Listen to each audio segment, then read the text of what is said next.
Bueno, y continúa la discusión sobre el financiamiento de la educación superior. Expertos aseguran que si bien el proyecto tiene aspectos positivos, actualmente podría tener riesgos para las instituciones de educación superior. Bueno, estamos con Andrea Repeto, quien es directora de la Escuela de Gobierno de la Universidad Católica, justamente para hablar sobre este tema. ¿Cómo estás? Muy buenos días.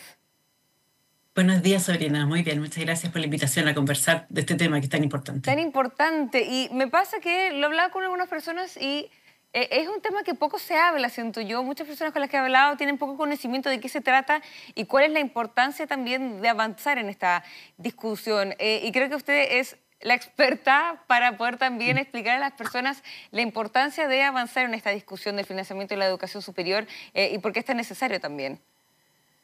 Sí, el proyecto nace de la necesidad de revisar lo que sucedió con el CAE, con el crédito con aval del Estado, con lo que muchos estudiantes se financian sus estudios superiores hoy día en Chile.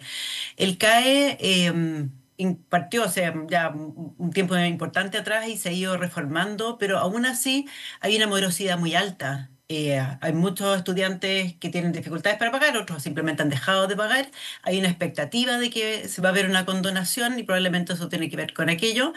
Y yo creo que hay dos problemas sustantivos respecto al CAE que abordar hoy día. Uno es que se ha convertido en un costo fiscal que es muy alto. Este gobierno y el próximo van a tener que, si es que no se resuelve, van a tener que cargar con un gasto fiscal adicional para poder atender estas garantías que entregó el Estado para el CAE. Y segundo, porque hay cierta inequidad, diría yo. Estudiantes hace algunos años atrás tomaron este crédito para poder financiar sus estudios y luego estudiantes muy parecidos a ellos en términos de su realidad socioeconómica accedieron a la gratuidad. Y ellos no han tenido que pagar nada por un mismo servicio, por un mismo Claro. acceso a la educación. Entonces hay que resolver esto y lo que ha hecho el gobierno es que hizo una propuesta que yo creo que es valiosa y que hay que considerar en términos de reprogramación de deudas, de condonación de alguna parte, de una mirada que permita poder hacer esto más sostenible, pero al mismo tiempo agregó un sistema nuevo de financiamiento a los estudiantes, se llama el FES, Financiamiento de la Educación Superior, pero a mis ojos es solamente atendiendo a los estudiantes y no todo lo que hacen las instituciones universitaria, eh, que esa parte es más problemática y que requiere una conversación más larga porque, como se decía aquí al inicio, tiene implicancias para el funcionamiento de la institución de educación superior, tiene riesgos y también tiene riesgos fiscales que son relevantes que hay que atender. Corríjame si me equivoco, pero ¿cree que los avances que se están viendo para, en términos de los alumnos, cree que va en la línea eventualmente correcta, pero lo que le preocupa es cómo está avanzando en la consideración de los establecimientos educacionales? Claro, esto es un proyecto que en global está pensando en los estudiantes Mm, simplemente. Y lo que hace es que ayuda a muchos más estudiantes, extiende los beneficios que no son de la gratuidad, pero tienen un poquito ese concepto en que claro. no le cobra a los estudiantes y espera que ellos retribuyan más adelante. Que también tiene un poquito como un crédito, pero no es exactamente un crédito porque no está construido de ese modo.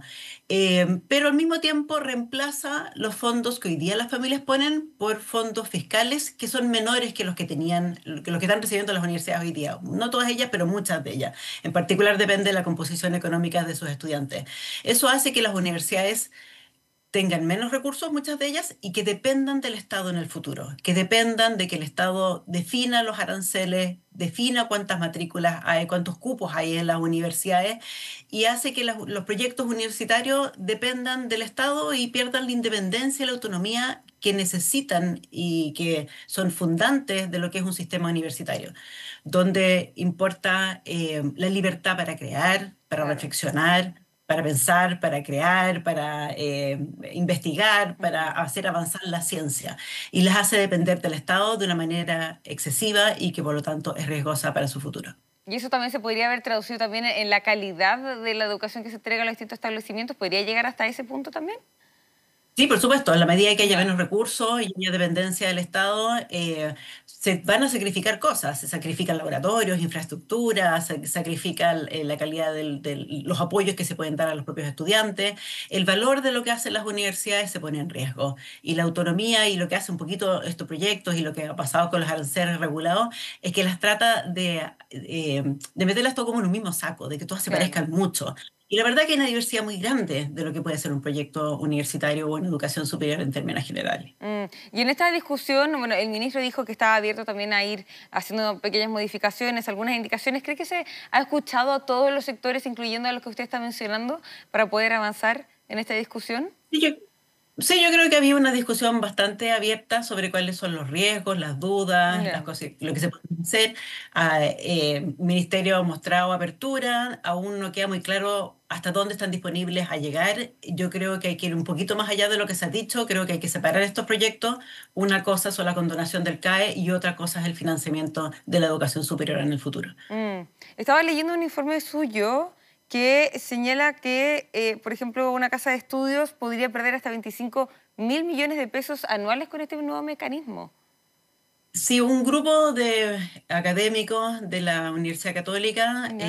hicimos un estudio mirando el sistema de educación superior, qué es lo que le otorga a los estudiantes, cuánto cuesta comparado con otros países, y también analizamos qué es lo que sucedería a la Universidad Católica en particular si es que se instalara este sistema. Y las simulaciones muestran que anualmente se podrían perder para la universidad del orden de entre 9.000 y 26.000 millones de pesos al año, en adición a lo que ha costado para la universidad la gratuidad. Por cierto, que eso tiene que tener un impacto en la capacidad que Claro. tiene la Universidad Católica de dar una buena formación a sus estudiantes y de proveer todos estos otros bienes que entrega la sociedad, como decía recién, la investigación, la reflexión, la ciencia, el avance de todos estos ámbitos que hace la universidad que va más allá de la propia formación de los estudiantes. Sí. ¿Y usted cuando lo ha hablado con el resto de la comunidad, por así decirlo, de los conocedores de este tema, todos me asumo que tienen un análisis bien parecido al que tiene usted, ¿no? Que hay que enfocarse principalmente ahora en lo que está pasando con los establecimientos educacionales para avanzar en esta ley, en esta discusión. Sí, a ver, hay varias discusiones paralelas al respecto. Sí, Una tiene que ver con ámbitos fiscales. El Consejo Fiscal Autónomo y claro. la Contraloría han participado de esta discusión y le han pedido, por un lado, o más transparencia al gobierno en términos de qué es lo que hay detrás de los números y cuáles son las implicancias de largo plazo para el fisco, o de cuál es la manera en que se registra esto en la contabilidad fiscal, que también afecta el balance efectivo del gobierno, aunque no tanto aunque eso es un problema un poquito más de contabilidad. Y Claro. también ha estado toda la discusión propiamente tal desde las instituciones de la educación superior sobre cuáles serían sus impactos, tal como nosotros participamos desde la Universidad Católica. ¿Cree que va a ser una discusión extensa para poder llegar a un acuerdo en esta materia? Mira, quedan tan pocas semanas Mm, de discusión legislativa.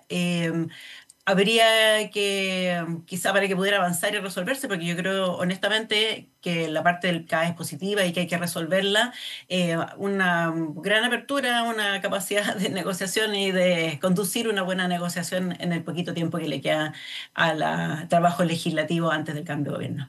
sí, y al ministro Grau lo he visto también con una apertura en torno a discutir esto y hacer estas modificaciones que algunos ya han señalado, porque hay críticas en distintas aristas, ¿no? Como usted estaba mencionando.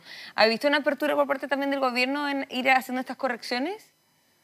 O sea, el gobierno ha dicho que va a hacer correcciones, ha hablado algunas de Mm, ellas, pero hay que ser mucho más explícito de qué es lo que están esperando y qué es lo que están disponibles a proponer.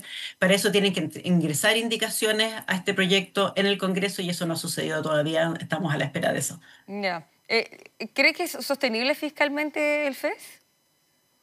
O sea, el proyecto tiene fiscalmente tres partes. Uno que Ya. tiene que ver con la contribución del CAE y eso es positivo para las finanzas públicas. Un segundo aspecto se refiere con retrasar la gratuidad y una racionalización de las becas actuales. Eso también genera un impacto positivo en las finanzas públicas. Y la parte que es el FES propiamente tal, que es la parte de financiamiento estudiantil hacia el futuro, esa parte tiene un aspecto negativo y por lo tanto esa es la preocupación que hay, de tener mucha más claridad y transparencia y una mejor vista sobre cuáles son los riesgos que tiene esa parte del proyecto para que efectivamente podamos estar seguros de que no va a afectar la solvencia fiscal. Perfecto. Estaba leyendo también unas declaraciones de Ignacio Briones que señala que lo sano en esta discusión es preguntarnos cuántos beneficios queremos financiar, si estamos de acuerdo con eso y cuánto cuesta. Y es una pregunta legítima porque en un país con déficit de vivienda y aumento de pobreza, de verdad me pregunto si la prioridad está seguir financiando más educación superior, gratuita. ¿Usted coincide con esas declaraciones? Sí, mira, por suerte que el país tiene muchas otras necesidades, ¿ah? Mm, La educación primaria, las salas cunas, las viviendas, qué sé yo. Esto, igual el problema que tenemos con el CAE hay que resolverlo, si no podemos sí, decir dejemos las cosas como están. No claro. es sostenible lo que tenemos, por lo tanto hay que atenderlo. No significa que no haya otras preocupaciones, ¿ah? Y que haya que mirar una larga lista de prioridades que tiene el país por delante, pero esto es algo que hay que hacer, que hay que revisar. Yo creo que no da para mucho más, por lo menos todo lo que tenga que ver con el CAE. Sé que no estoy tan de acuerdo con ser tan tajante como estaba en esa declaración que tú acabas de leer. Perfecto. Andrea Repeto, muchísimas gracias por esta interesante entrevista y veremos cómo avanza esta discusión que es tan importante para nuestro país también, ¿no?